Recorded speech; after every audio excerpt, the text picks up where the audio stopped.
back to Internet Anarchy. Today we're going to be building a basic keylogger that runs on Windows. We're going to learn how to capture keystrokes, how to turn a Python script into an exe, and how to store logs in a stealthy way. Now, the keylogger that we're going to be building in this video is going to be very basic. We're going to be using py and put library to capture keystrokes and log them to a file. Alright, so from py and put import keyboard. Alright, now df. We're just going to speed run the rest of this footage.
Alright, so now for our code to work, we need to install py input. I think that's how it's pronounced. I don't know.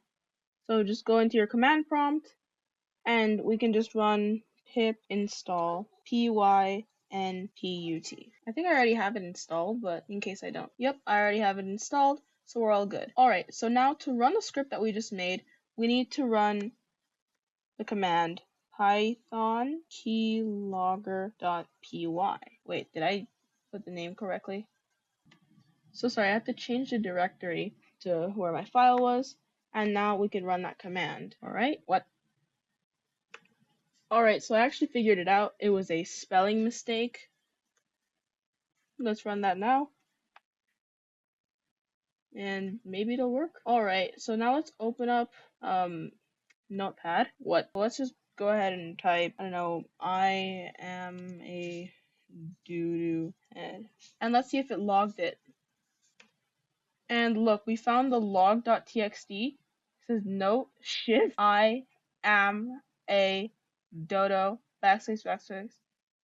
OD head. So yeah, the logger is working. But this is not a very stealthy way to run our program.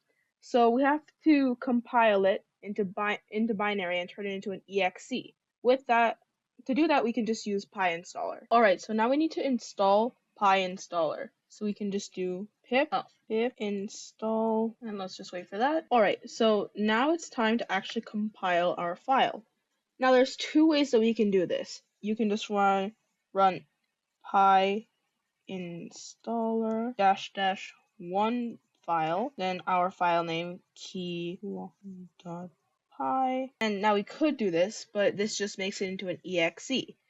Now for extra stealth, we can do --no console, like this, to suppress the console window. So let's go ahead and run that. What? Alright, so I fixed my issue from earlier. So just run that command, and now you should have a .exe file.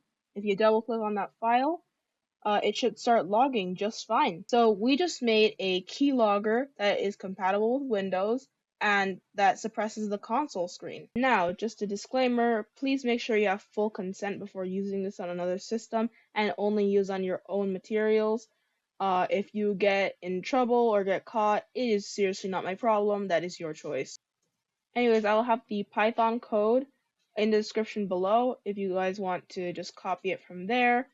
And I'll list all the requirements below as well. Thank you for watching and have a great day.